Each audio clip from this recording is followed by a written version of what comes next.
Vote चोरी और फर्जी वोट का मामला जो इस समय देश में गरमाया हुआ है उसको आसान भाषा में 1 मिनट में समझने की कोशिश करते हैं। 2024 में जब लोकसभा चुनाव हुए तो एग्जिट पोल में कर्नाटक में ये बताया जा रहा था कि कर्नाटक में कांग्रेस 16 सीट जीतेगी, लेकिन हुआ ये कि कांग्रेस 9 सीट पर ही चुनाव जीत पाई, 7 सीटों पर चुनाव हार गई। अब उन लोकसभा सीटों में से कई सीटों पर कांग्रेस 30,000, 32,000, 35,000, 22,000 ऐसे वोटों से हारी थी।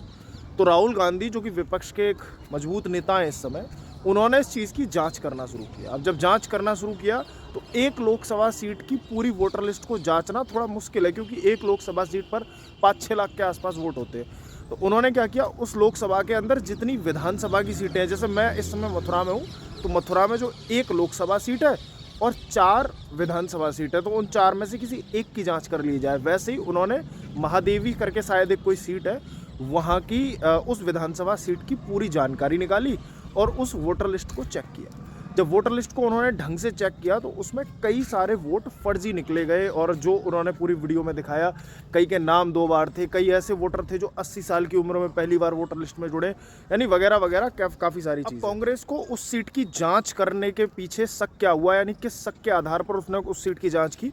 तो पूरे दिन पोलिंग चलती है, उस पूरे दिन में जो पोलिंग हो रही थी वो हो रही थी 5%, 6% वोटर्स, यानी 5-6% on an average voter vote डालने आ रहे थे। लेकिन जो आखिरी 1 घंटा था उसमें वही परसेंटेज बढ़कर 5-6% से 66% हो गया।